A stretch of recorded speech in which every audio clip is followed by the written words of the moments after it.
नमस्कार विद्यार्थी मित्रांनो, मी डॉक्टर सरोज कोकणे फ्रॉम कोल्हापूर।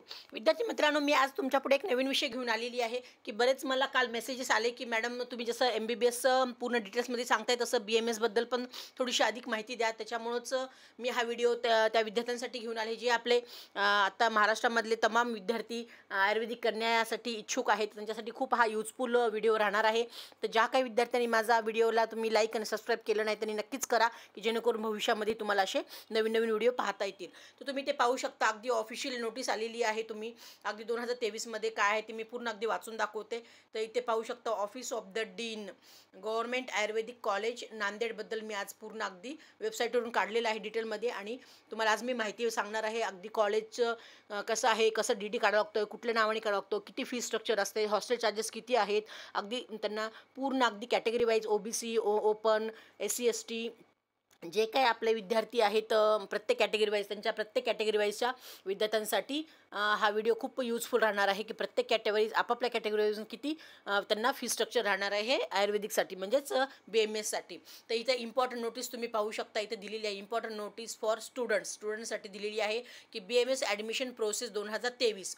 तर हे ऑल ओव्हर इंडिया कोठा आणि NRI कोठ्यामधून ॲडमिशन्स तुम्हाला तर माहितीच आहेत होत असतात। अगदी 15% ऑल ओव्हर इंडिया कोठ्यामधून होत असतात आणि ज्या विद्यार्थ्यांकडे डोमॅसाईल सर्टिफिकेट्स आहे त्यांचं 85% कोठ्यामधून ॲडमिशन होत राहतात।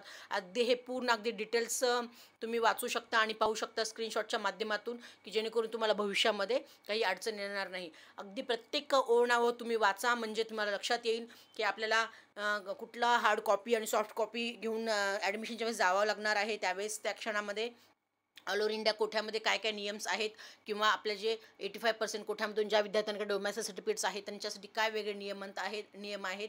अगदी DD कसा काढावा लागतो, डिमांड ड्राफ्ट चेकनी किंवा कॅशनी द्यावं लागतं का, हे चेक आणि कॅश हे नॉट अलाउड नसतं, ते फक्त DDच काढून त्या कॉलेजच्या नावाने द्यावा लागतो आणि कितीचा असतो हे पूर्ण अगदी ह्या स्क्रीनशॉटच्या माध्यमातून तुम्ही झूम करून वाचू शकता, पाहू शकता अगदी कसं द्यायचं असतं, किती रुपयाचं असतो, कुठल्या ठिकाणी जायचं असतं ह्याच्याबद्दल सगळं डिटेल्समध्ये दिलेलं आहे। तुम्ही वाचून पाहू शकता। ज्या काही विद्यार्थ्यांना समजलं नसेल त्यांनी नक्कीच मला फोन करून विचारा की अधिक माहिती मी तुम्हाला फोनवरती किंवा मेसेजद्वारे सांगेन। आणि पुढे तुम्ही पाहू शकता अगदी इथे नीट UG ब्राउचर पण दिलेलं आहे की प्रत्येक विद्यार्थी दरवर्षी असे बरेच विद्यार्थी असतात की त्यांना ॲडमिशन मिळतं पण ते नंतर अलॉटमेंट झाल्यानंतर सुद्धा ते आपल्याला ॲडमिशन घेत नाहीत काही कारणास्तव, तर त्यांना पेनॉल्टी लागते। तर इथं अगदी पेनॉल्टी पण त्यांनी इथे दिलेली आहे पूर्ण अगदी तुम्ही डिटेल्समध्ये इथे पाहू शकता।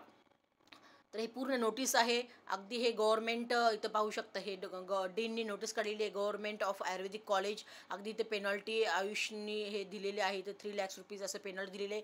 अगदी पूर्ण तुम्ही डिटेल्स वाचा म्हणजे तुमच्या ही गोष्ट लक्षात येईल की पुढे भविष्यामध्ये ॲडमिशन करतेवेळेस तुम्हाला काही प्रॉब्लेम्स येणार नाही।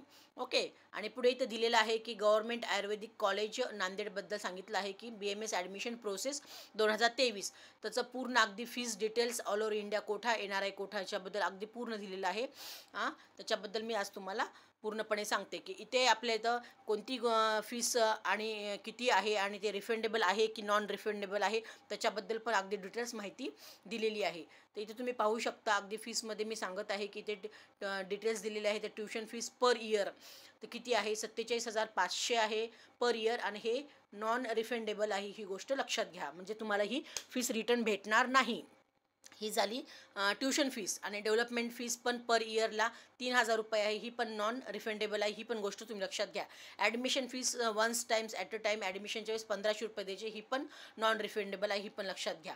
आणि पुढे मी तुम्हाला असंच आणखीन ह्या स्क्रीनच्या माध्यमातून दाखवते की पुढे ॲडमिशन फीस झाल्यानंतर जिमखाना फीस पर इयरला असते 500 रुपये, ही पण नॉन रिफंडेबल आहे, ही पण गोष्ट लक्षात घ्या।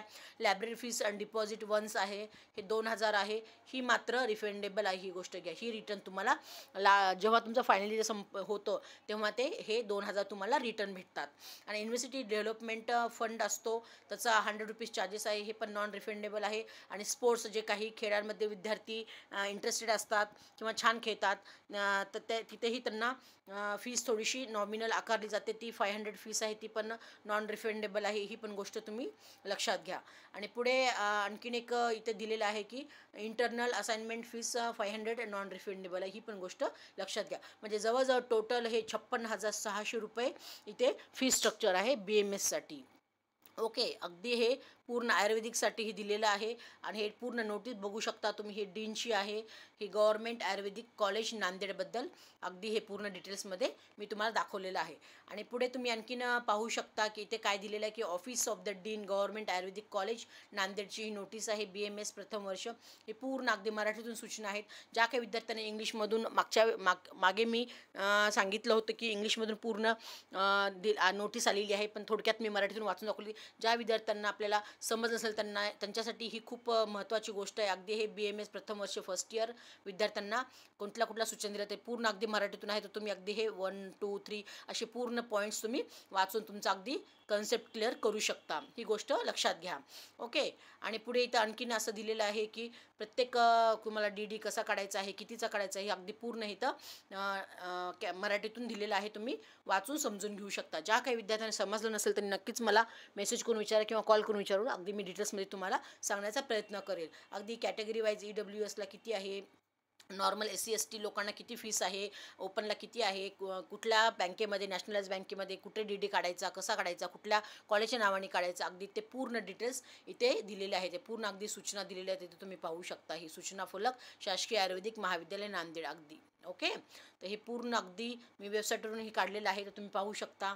आणि पुढे मी तुम्हाला आणखीन शासकीय आयुर्वेदिक महाविद्यालयाबद्दल थोडंसं शॉर्टमध्ये सांगते की अगदी किती आहे. तर हे पण अगदी पूर्ण मराठीमधूनच त्यांनी दाखवलेलं आहे की काही विद्यार्थ्यांना समज नसेल त्यांच्यासाठी ही परत रिटर्न तुम्ही पहा की प्रत्येक वर्षाला किती फीस आहे. अगदी पूर्ण हे मराठीतून आणि इंग्लिशमधून दोन्ही ह्याच्यामधून काढलेलं आहे.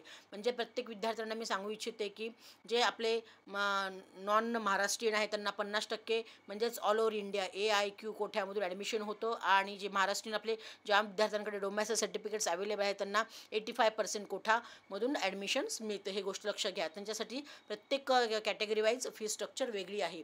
आणि हा इथे पुढे तुम्ही पाहू शकता अगदी गव्हर्मेंट आयुर्वेदिक कॉलेज नांदेडबद्दल दिलेलं आहे.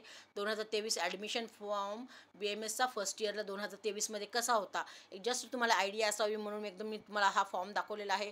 कशा प्रकारे हा फॉर्म असतो, अगदी कोणते कोणते डॉक्युमेंट्स तुम्हाला लागणार आहेत, इथं पूर्ण अगदी लिस्ट दिलेली आहे. ती पूर्ण लिस्ट तुम्ही वाचा, म्हणजे तुम्हाला ऐन वेळेला प्रॉब्लेम येणार नाही. ज्या काही विद्यार्थ्यांकडे हे ते सर्टिफिकेट्स अवेलेबल नाहीत त्यांनी तुम्ही काढून घ्या हे सर्टिफिकेट सगळे आणि एकट्ठा बंच करून तुम्ही ठेवा की जेणे ऐन वेळेला तुम्हाला ॲडमिशनच्या वेळेस धावपळ होणार नाही. तर इथे प्रत्येक अगदी तुम्हाला शेवटी तुम्ही पाहू शकता हा नंबर 26 हा वोटर ID दिलेला आहे लास्ट. हा जवळजवळ 26 डॉक्युमेंट्स तुम्हाला पूर्णपणे काढून घ्यायचे आहेत, ही गोष्ट तुम्ही लक्षात घ्या. ओके. इथे लास्ट अगदी वोटर ID पर्यंत दिलेलं आहे. ज्या काही विद्यार्थ्यांकडे हे कोणते कोणते हे डॉक्युमेंट्स अवेलेबल नाहीत त्यांनी काढून घ्या, आणि जे आहेत त्यांची चांगली गोष्ट आहे, त्यांना काही भविष्यामध्ये प्रॉब्लेम येणार नाही. आणि एवढंच या निमित्ताने मी आज सांगू इच्छिते की इथे अगदी साईन ऑफ डॉक्युमेंट्स आणि committee security committee of Nanded इथं डीननी आपल्याला हे केलेलंच आहे, सांगितलंच आहे. तर ज्या काही विद्यार्थ्यांना डाऊट असतील